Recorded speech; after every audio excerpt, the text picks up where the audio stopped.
Now Adoni-Zedek, king of Jerusalem, heard that Joshua had taken Ai and totally destroyed it, doing to Ai and its king as he had done to Jericho and its king, and that the people of Gibeon had made a treaty of peace with Israel and had become their allies.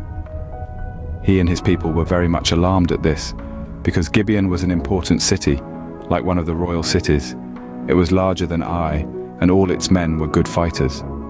So Adoni-Zedek, king of Jerusalem, appealed to Hoham, king of Hebron, Piram, king of Jarmuth, Japhia, king of Lachish, and Debir, king of Eglon.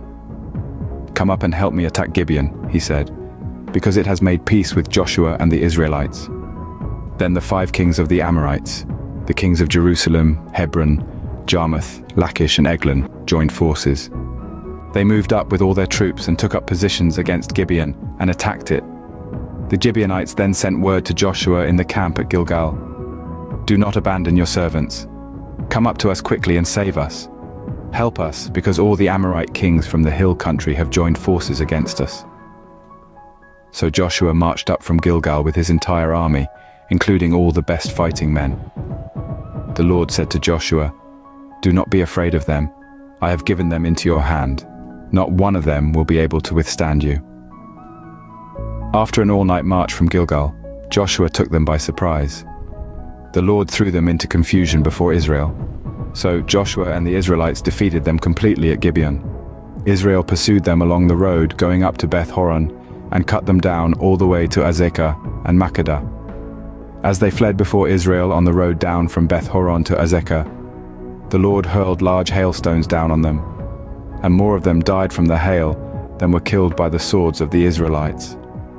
On the day the Lord gave the Amorites over to Israel, Joshua said to the Lord in the presence of Israel, "Sun, stand still over Gibeon, and you, moon, over the valley of Aijalon."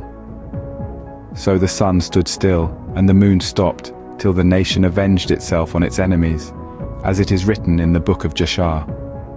The sun stopped in the middle of the sky and delayed going down about a full day.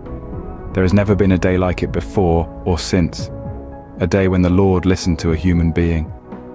Surely the Lord was fighting for Israel. Then Joshua returned with all Israel to the camp at Gilgal. Now the 5 kings had fled and hidden in the cave at Makkedah.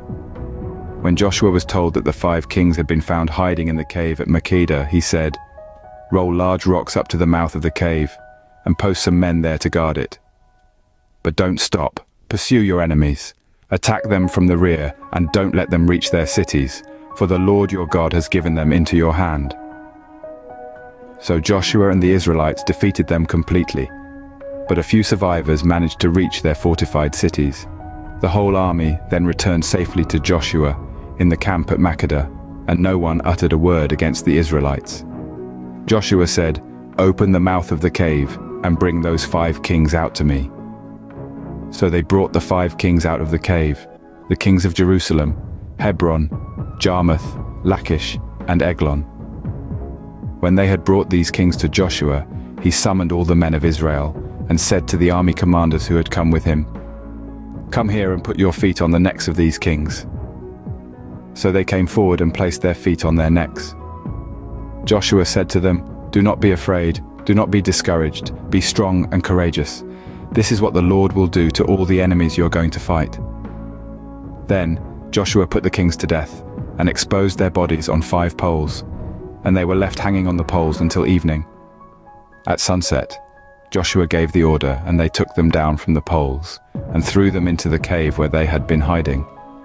At the mouth of the cave they placed large rocks, which are there to this day. That day Joshua took Makkedah. He put the city and its king to the sword and totally destroyed everyone in it.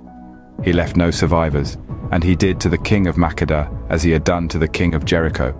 Then Joshua and all Israel with him moved on from Makkedah to Libnah and attacked it. The Lord also gave that city and its king into Israel's hand. The city and everyone in it Joshua put to the sword. He left no survivors there, and he did to its king as he had done to the king of Jericho. Then Joshua and all Israel with him moved on from Libnah to Lachish. He took up positions against it and attacked it.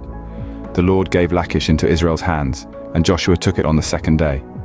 The city and everyone in it he put to the sword, just as he had done to Libnah. Meanwhile, Horam king of Gezer had come up to help Lachish, but Joshua defeated him and his army until no survivors were left. Then Joshua and all Israel with him moved on from Lachish to Eglon. They took up positions against it and attacked it. They captured it that same day and put it to the sword and totally destroyed everyone in it, just as they had done to Lachish. Then Joshua and all Israel with him went up from Eglon to Hebron and attacked it. They took the city and put it to the sword, together with its king, its villages, and everyone in it. They left no survivors. Just as at Eglon, they totally destroyed it and everyone in it. Then Joshua and all Israel with him turned around and attacked Debir. They took the city, its king, and its villages, and put them to the sword. Everyone in it they totally destroyed. They left no survivors. They did to Debir and its king, as they had done to Libnah and its king, and to Hebron.